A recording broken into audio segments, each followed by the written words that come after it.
नमस्कार, द नगरी न्यूज की खास पेशकश खबर दिन भर में आपका स्वागत है। मैं हूं दीक्षा समाचार लोग करते हैं दिन भर की बड़ी खबरों की ओर। राजस्थान के मुख्यमंत्री बचेलाल शर्मा ने दिल्ली में प्रधानमंत्री नरेंद्र मोदी से मुलाकात की। मुख्यमंत्री कार्यालय ने इस मुलाकात को शिष्टाचार भेंट बताया है, लेकिन राजनीतिक हलकों में से आगामी मंत्रिमंडल फेरबदल और राजनीतिक नियुक्तियों से जोड़कर देखा जा रहा है।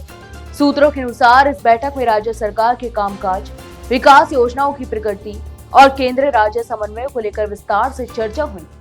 इसके साथ ही मंत्रिमंडल में संभावित फेरबदल और कुछ नई नियुक्तियों पर भी विचार विमर्श की संभावना जताई जा रही है। दिल्ली दौरे के दौरान सीएम ने कहा, दिल्ली का दौरा हमेशा राजस्थान के लिए अच्छा रहता है। हमारी डबल इंजन की सरकार है जो राज्य के विकास के लिए लगातार काम कर रही है। केंद्र सरकार हर क्षेत्र में हमें पूरा सहयोग दे रही है। जयपुर जिले के मनोहरपुर इलाके में मंगलवार को एक दर्दनाक सड़क हादसा हो गया। मजदूरों से भरी एक बस हाई टेंशन लाइन की चपेट में आ गई, जिससे बस में करंट दौड़ गया और देखते ही देखते आग लग गई। इस हादसे में उत्तर प्रदेश के रहने वाले 2 मजदूरों की मौत हो गई, जबकि 10 अन्य मजदूर झुलस गए। बस के ऊपर रखे सिलेंडरों में एकदम से धमाका भी हुआ, जिससे आग और तेजी से फैल गई। जयपुर कलेक्टर जितेंद्र सोनी के अनुसार बस में कुल 65 मजदूर सवार थे, जो उत्तर प्रदेश के पीलीभीत जिले के रहने वाले थे। सभी मजदूर टोडी स्थित ईंट भट्टे पर काम करने के लिए आ रहे थे। घटना भट्टे से करीब 300 मीटर पहले हुई। मृतकों की पहचान नसीम और सहनीम के रूप में हुई। गंभीर रूप से घायल 5 लोगों को जयपुर के एसएमएस अस्पताल रेफर किया गया, जबकि बाकी घायलों को स्थानीय अस्पताल में इलाज चल रहा है। इस हादसे की जानकारी मिलते ही प्रशासन और पुलिस मौके पर पहुंची और राहत बचाव कार्य भी शुरू किया गया। राजस्थान के श्रीगंगानगर जिले के अनूपगढ़ क्षेत्र में सितंबर महीने में गग्गर नदी के पानी से किसानों की मुश्किलें बढ़ गई हैं। नदी का पानी भाव क्षेत्र से निकलकर दूर दराज के खेतों तक पहुंच चुका है, जिससे करीब 10 से अधिक गांवों में धान, कपास और मूंग जैसी फसलों को भारी नुकसान भी हुआ। अब इन प्रभावित किसानों ने अपनी समस्याओं को लेकर राज्य सरकार से न्याय की गुहार लगाई है। सोमवार को अनूपगढ़ क्षेत्र के किसान कश्मीर सिंह कंबोज के नेतृत्व में एक प्रतिनिधि मंडल ने जयपुर में कृषि मंत्री डॉक्टर करोड़ीलाल मीणा से उनके आवास पर मुलाकात की। किसानों ने बताया कि भारी बारिश और गग्गर नदी में आई बाढ़ के कारण उनकी फसलें पूरी तरीके से नष्ट हो गई हैं।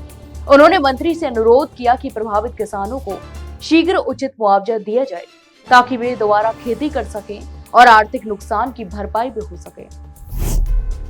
राजस्थान के शेखावटी क्षेत्र में एक बार फिर आदिवासी पहचान का मुद्दा जोर पकड़ रहा है। चूरू जिले के सुजानगढ़ कस्बे में आयोजित एक बड़ी सभा में नायक समुदाय के प्रतिनिधियों और सामाजिक संगठनों ने एकजुट होकर सरकार से मांग की है कि चूरू, झुंझुनू और सीकर जिलों के आदिवासी बहुल क्षेत्रों को अनुसूचित जनजाति यानी एसटी का दर्जा दिया जाए। यह सभा नायक समुदाय के मेधावी छात्रों को सम्मानित करने के उद्देश्य से आयोजित की गई थी, लेकिन धीरे धीरे यह कार्यक्रम आदिवासी अधिकारों की आवाज बन गया। इस सभा में बड़ी संख्या में सामाजिक कार्यकर्ता, समुदाय के बुजुर्ग और राजनीतिक नेता भी शामिल हुए। तो वहीं सभा में बांसवाड़ा से सांसद राजकुमार रौत भी विशेष रूप से शामिल हुए।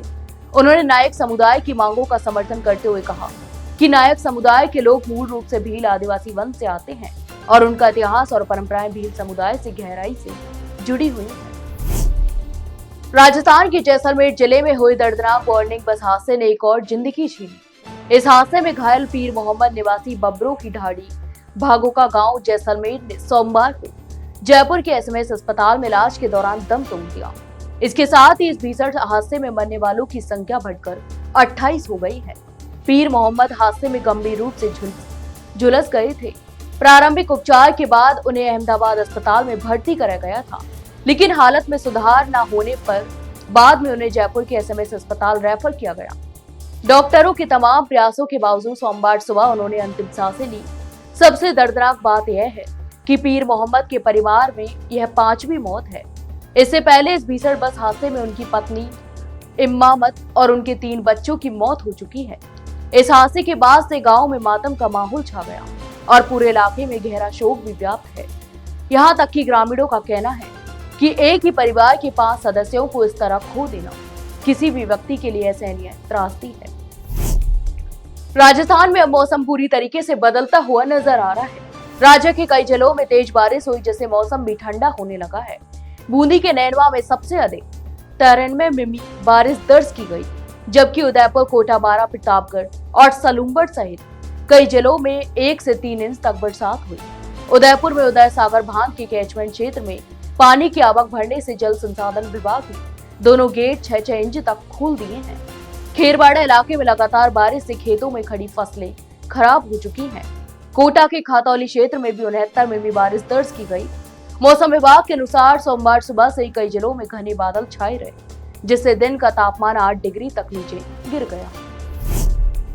हनुमानगढ़ जिले के गोगामेडी थाना क्षेत्र में सोमवार देर रात एक दर्दनाक सड़क हादसे में एम्बुलेंस चालक की मौत हो गई, जबकि इसके साथ में मौजूद कंपाउंडर गंभीर रूप से घायल हो गया। इस हादसे की सूचना पर मौके पर पहुंची गोगामेडी पुलिस ने दोनों को तत्काल अस्पताल पहुंचाया, लेकिन डॉक्टरों ने चालक को मृत घोषित कर दिया।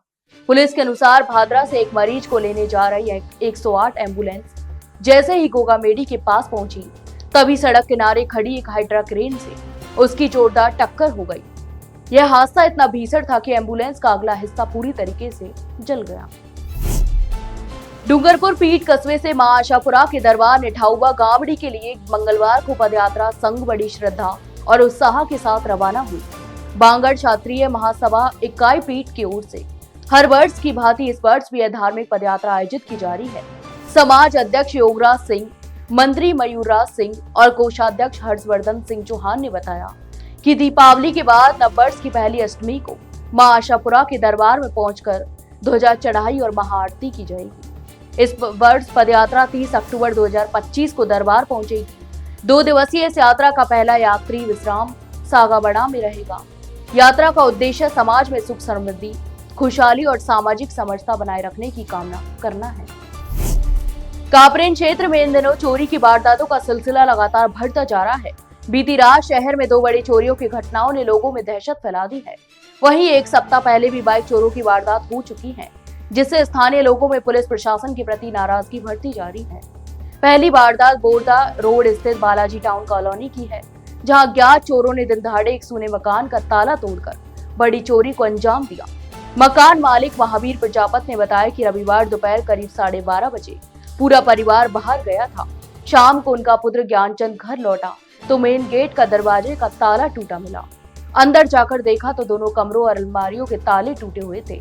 अलमारी और संदूक में रखा सामान बिखरा पड़ा था।